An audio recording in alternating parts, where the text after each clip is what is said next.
Hola, bienvenido a esta nueva tutoría. Recíbela y llévala también en tu dispositivo móvil o tableta. Recuerda, somos tutorías.co. Comillas.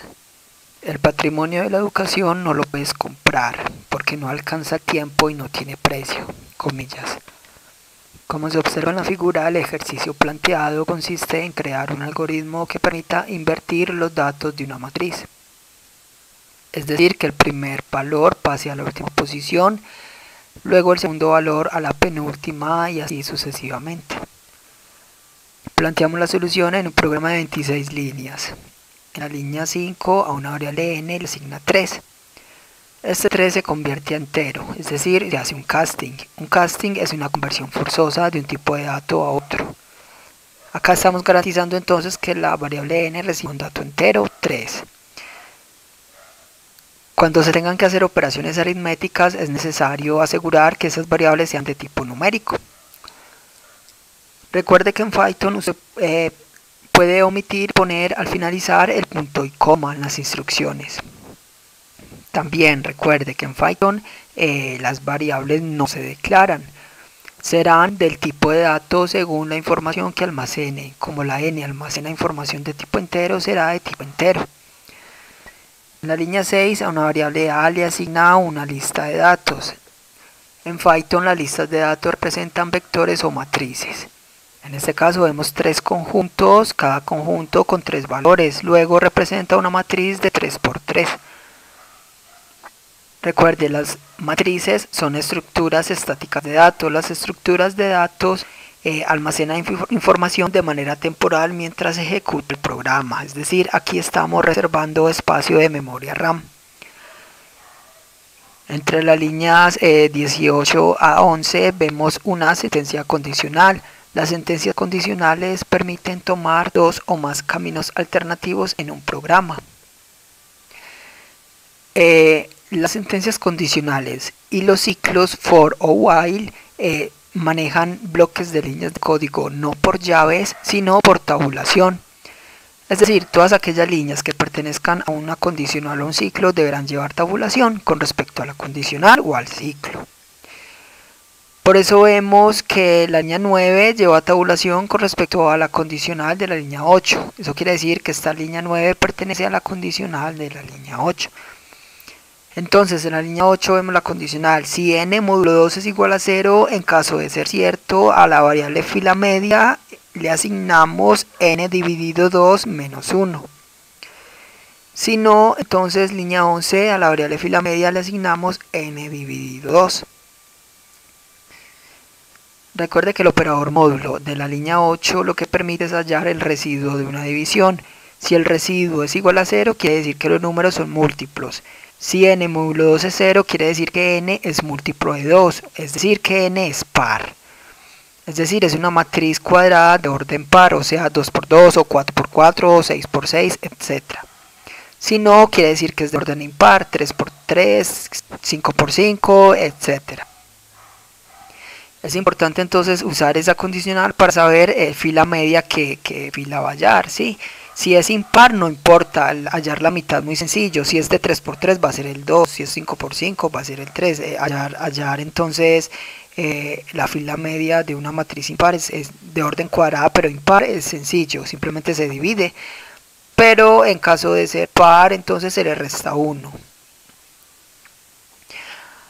Ahora, ya como tenemos la fila media de la matriz, recuerde que lo que vamos a hacer es recorrer la matriz de manera ascendente y descendente a la vez. Es decir, va a recorrer la matriz por filas, empezando en 1, 1, luego 1, 2, luego 1, 3, y lo vamos a ir comparando con 3, 3, 3, 2, 3, 1, así sucesivamente. La vamos a ir recorriendo a la vez.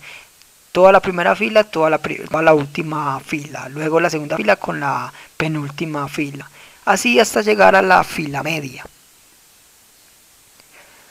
Entonces entre las líneas 13 y 22 vemos unas estructuras repetitivas anidadas. Recuerde que las estructuras repetitivas permiten ejecutar conjuntos de instrucciones repetidamente, aprovechando así la velocidad de procesamiento de datos de un computador. En este caso vemos ciclo for, línea 13, variable controladora i, y va a tomar valores de 0 hasta fila media más 1. Mire que la semántica de un ciclo for en Python es distinta a otros lenguajes. En otros lenguajes los ciclos for tienen un valor de inicio, un valor de una condición de finalización y un valor de incremento o decremento. En este caso este ciclo solamente se establece con un rango. Python lo hace más sencillo entonces. Pero es importante tener en cuenta otra cosa, lo que mencionamos ahora, cómo se manejan los bloques de código en for, en ciclos o en condicionales.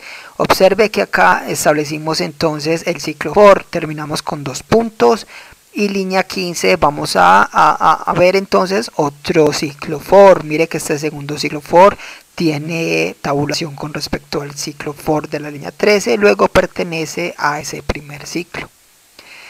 En este caso la j, la variable controladora, y va a tomar valores de 0 a n. Bien, dentro de este ciclo entonces vemos una condicional.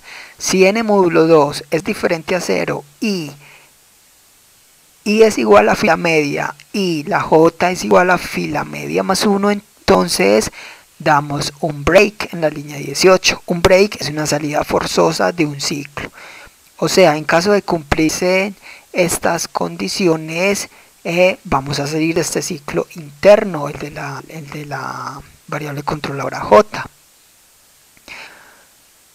¿Por qué? Porque ya habremos llegado a la fila media, luego ya no hay datos por intercambiar. Bien, entonces, en caso de que no salgamos, entonces línea 20 continuamos con el segundo ciclo. A la variable auxiliar le asignamos lo que tiene la matriz A en la fila I columna J. Línea 21 a la matriz A en la fila I columna J le asignamos lo que tiene la matriz A en la fila n-1 - i columna n-1 - j.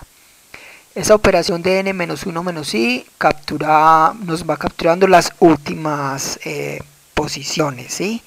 Recuerde que la variable que varía es la i, la del ciclo, y nos apoyamos en ella, en la i y en la j, para ir automáticamente hallando las últimas posiciones.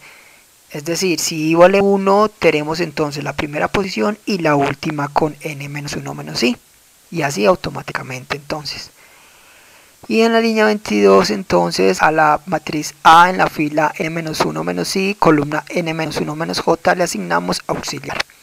Cuando usted necesita intercambiar datos en estructuras de datos, es importante que maneje variables auxiliares o temporales, ya que si sobrescribe datos, entonces estos se perderán. Y es importante manejar la persistencia en los datos. En la línea 24 vemos otro ciclo for. Mire que este ciclo for ya no lleva tabulación con respecto a ningún ciclo anterior, luego es un ciclo por aparte. Y estos dos ciclos, línea 24 y 25, nos van a permitir imprimir entonces la matriz de nuevo, pero ya con los datos invertidos. Entonces línea 24, variable controladora i de 0 a n. Línea 25, ciclo for, variable controladora j de 0 a n. Y en la línea 26 imprimimos la matriz A en la fila I columna J y luego un tabulador. Recuerde que un tabulador es un espacio largo. A línea 26 entonces usamos el método print. El método print permite mostrar información por consola. Se puede mostrar texto o variables. Para separar el texto de las variables usamos el símbolo de suma. El texto debe ir entre comillas dobles, y si la variable a mostrar no es de tipo string, hay que convertirla a string, ya que el método print solamente muestra texto. Por eso lo que tiene la matriz A en la fila I columna J es un valor numérico y que lo convertimos a string. Esta fue la tutorial ejercicio: crear un algoritmo que permita invertir los datos de una matriz.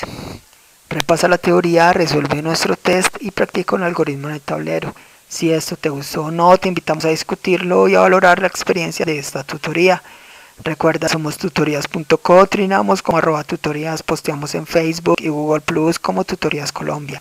Pregúntanos, contáctanos, es parte de nuestra